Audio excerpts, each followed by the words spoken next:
Hello दोस्तों, स्वागत है आपका हमारे यूट्यूब चैनल याहू बाबा पे। ये हमारा पीएचपी कोर्स से रिलेटेड 57 ट्यूटोरियल है और इस कोर्स में आप पीएचपी का एक नया फंक्शन सीखने वाले हैं, एरे रिड्यूस।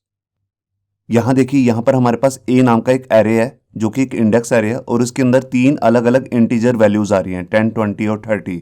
और मान लीजिए हमारे पास एक फंक्शन है माई फंक्शन नेम से। अब मैं एरे की हर वैल्यू के लिए इस फंक्शन को रन करना चाहता हूँ। जैसे मान लीजिए पहले 10 के लिए, फिर 20 के लिए और फिर 30 के लिए। अब मैं चाहता हूं कि ये फंक्शन इन तीनों वैल्यूज को मैनिपुलेट करके मुझे रिटर्न में एक सिंगल वैल्यू दे दे।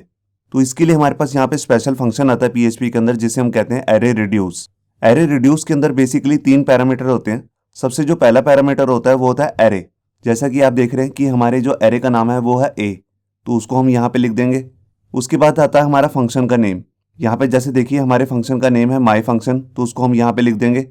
उसके बाद जो थर्ड पैरामीटर होता है इनिशियल नाम से, ये एक ऑप्शनल पैरामीटर है, मतलब कि इसको देना ज़रूरी नहीं है। इसका बेसिकली जो मतलब होता है वो होता है कि अगर आप इस फंक्शन के अंदर जो मैनिपुलेशन करने जा रहे हैं उसके अंदर कोई इनिशियल वैल्यू भेजना चाहते हैं, इनिशियल वैल्यू जो होगी वो इन वैल्यूज़ के अलावा एक एक्स्ट्रा वैल्यू होगी। जैसे हमने यहाँ पर तीन वैल्यूज़ ऑलरेडी इस फंक्शन में रन किए हैं, तो उसके अलावा जो एक्स्ट्रा वैल्यू हम भेजना चाहते हैं वो हम इस इनिशियल वैल्यू के थ्रू भेज सकते हैं। तो आइए देखते हैं प्रैक्टिकली कि हम इस फंक्शन को कैसे यूज़ कर सकते हैं। यहाँ देखिए HTML के एडिटर में मैंने अपनी एक फाइल बना ली है array.php, और इसके अंदर यहाँ पर ए नाम से एक मैंने इंडेक्स एरे भी बना लिया है जिसके अंदर मैंने तीन फ्रूट के नेम दिए हैं। आप यहाँ पे देख रहे हैं। अब मैं यहाँ पे अपना फंक्शन यूज़ करता हूँ जिसका नाम है एरे रिड्यूस। बेसिकली मैं करना क्या चाहता हूँ, मैं इन तीनों वैल्यूज़ को भेज के रिटर्न में एक स्ट्रिंग वैल्यू बनाना चाहता हूँ। मतलब कि मैं चाहता हूँ ये तीनों एक स्ट्रिंग में कन्वर्ट हो जाएं। तो उसके लिए मैं यहाँ पे अपना फंक्शन यूज़ करूँगा एरे रिड्यूस। यहाँ पर हम इसके अंदर दो पैरामीटर लेंगे। सबसे पहला जो पैरामीटर होता है वो होता है एरे का नाम। तो देखिए हमारे एरे का नाम है ए, और इसके बाद जो दूसरा पैरामीटर होता है वो होता है फंक्शन का नेम। अभी हमने यहाँ पर कोई फंक्शन बनाया नहीं है, तो यहाँ पर एज ए टेम्परेली अभी हम एक नाम ले लेते हैं, जैसे माई फंक्शन। ये देखिए, अब क्योंकि मैंने आपको बताया था कि ये जो फंक्शन है ये एक एरे रिटर्न करता है, तो उसके लिए भी मैं यहाँ पर एक वेरिएबल ले लेता हूँ।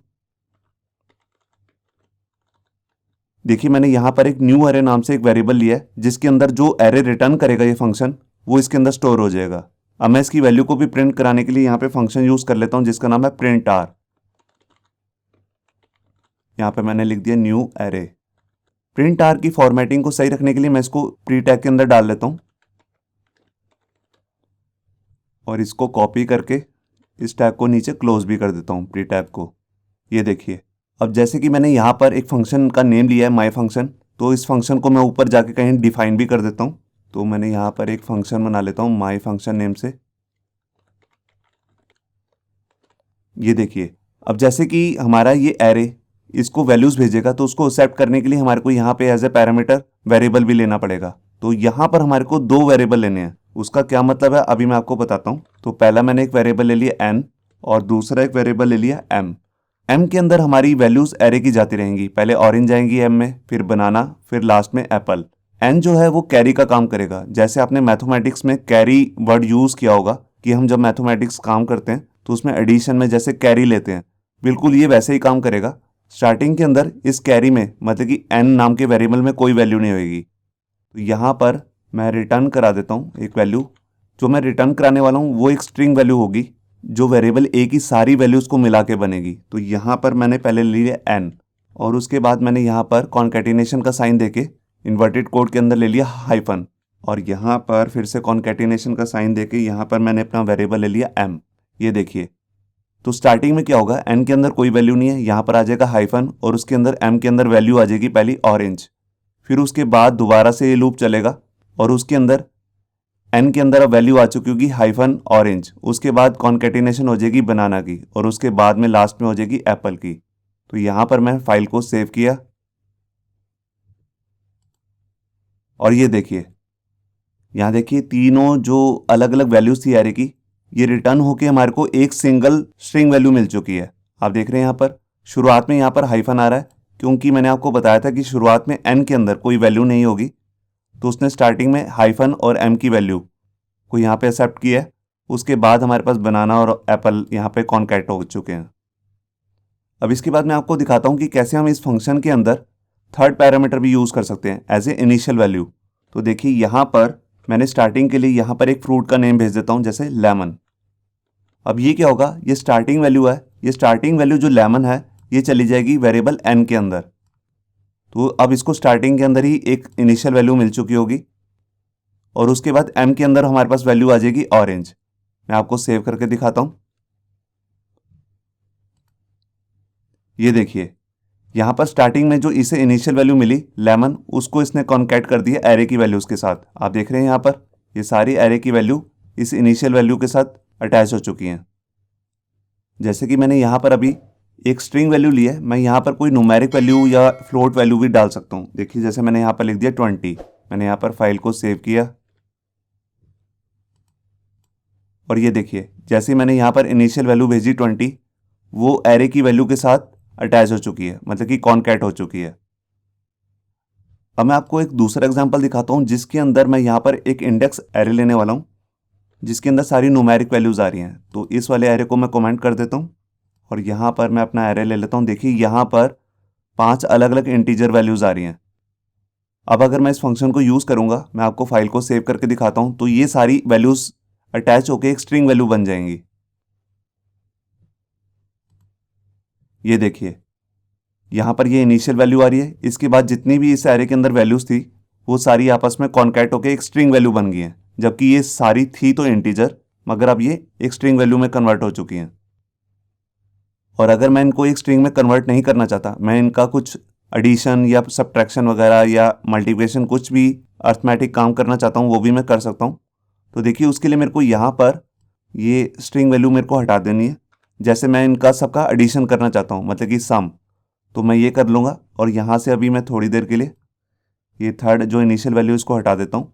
अब क्या होगा, इस फंक्शन के अंदर, माई फंक्शन के अंदर जैसे ही हमने ये वैल्यू भेजेंगे तो ये सब आपस में एडिशन हो जाएगा इनका। मैंने यहाँ पर फाइल को सेव किया और ये देखिए यहाँ पर सही आंसर आ चुका है 15, क्योंकि इनका एडिशन जो बन रहा है वो है 15। मैं यहाँ पर सब्ट्रैक्शन भी कर सकता हूँ। ये देखिए यहाँ पर मैंने मल्टीप्लिकेशन का साइन लगा दिया। मैंने यहाँ पर फाइल को सेव किया और ये देखिए यहाँ पे 0 आ चुका है। 0 क्यों आया, क्योंकि अच्छा यहाँ पर एक्चुअल में n के अंदर स्टार्टिंग के अंदर कोई वैल्यू नहीं है, तो इसको वो 0 एज्यूम कर रहा है। तो 0 के साथ अगर हम कुछ भी मल्टीप्लाई करेंगे तो हमें रिजल्ट में 0 ही मिलेगा। तो उसके लिए हम यहाँ पर एक इनिशियल वैल्यू ले लेते हैं, जैसे 1। अब हमारे पास सही आंसर आएगा। तो देखिए मैंने यहाँ पर फाइल को सेव किया और ये देखिए यहाँ पर सही आंसर आ चुका है 120। तो यहाँ पर मैं कोई भी इनिशियल वैल्यू ले सकता हूँ। अभी मैंने जैसे 1 लिया है, अगर मैं यहाँ लगा दूंगा 10, ये देखिए यहाँ पर आंसर आ गया 1200, क्योंकि 120 आंसर आ रहा था, उसको इसने मल्टीप्लाई कर दिया 10 से। यहाँ पर लास्ट में मैं आपको एक चीज़ बताना चाहता हूँ, जैसे मैंने यहाँ पर इस वैल्यू को रिटर्न कराया, यहाँ पर n जो है हमारा वो कैरी का काम कर रहा है और m में एक्चुअल में एरे की वैल्यूज़ आ रही हैं। तो इसको मैं दूसरे तरीके से भी लिख सकता हूँ। मैं इसको यूँ भी लिख सकता हूँ, n इज इक्वल टू, अगर मैं एडिशन करना चाहता हूँ तो मैं कुछ इस तरीके से कर लूँगा, n प्लस $m, और यहाँ पर मैं रिटर्न करा दूंगा n की वैल्यू को। ये ऐसे भी वर्क करेगा। ये देखिए यहाँ पर आंसर आ गया 25। और इसका मैं और भी शॉर्टकट कर सकता हूँ। तो यहाँ पर मैं लगा दूंगा एडिशन का साइन और इसके बाद यहाँ से n को हटा देता हूँ। तो इसका भी मतलब यही है, n is equal to n plus m। और ये देखिए यहाँ पर अभी भी आंसर जो आ रहा है वो आ रहा है 25। तो मैं इस साइन के साथ मल्टीप्लिकेशन वगैरह कुछ भी यूज़ कर सकता हूँ। देखिए यहाँ पर मैंने मल्टीप्लिकेशन ले ली और ये देखिए, तो आपने देखा कि कैसे हमारा जो एरे रिड्यूस नाम का फंक्शन है, ये एरेज की सारी वैल्यू को लेकर एक सिंगल वैल्यू रिटर्न कर देता है। होप सो आपको ये हमारा वीडियो ट्यूटोरियल अच्छा लगा होगा। अगर अच्छा लगा है तो वीडियो को प्लीज़ लाइक करना मत भूलिए। अगर आप ऐसे ही रेगुलर अपडेट चाहते हैं तो हमारे चैनल याहू बाबा को सब्सक्राइब करना मत भूलिए। Thank you.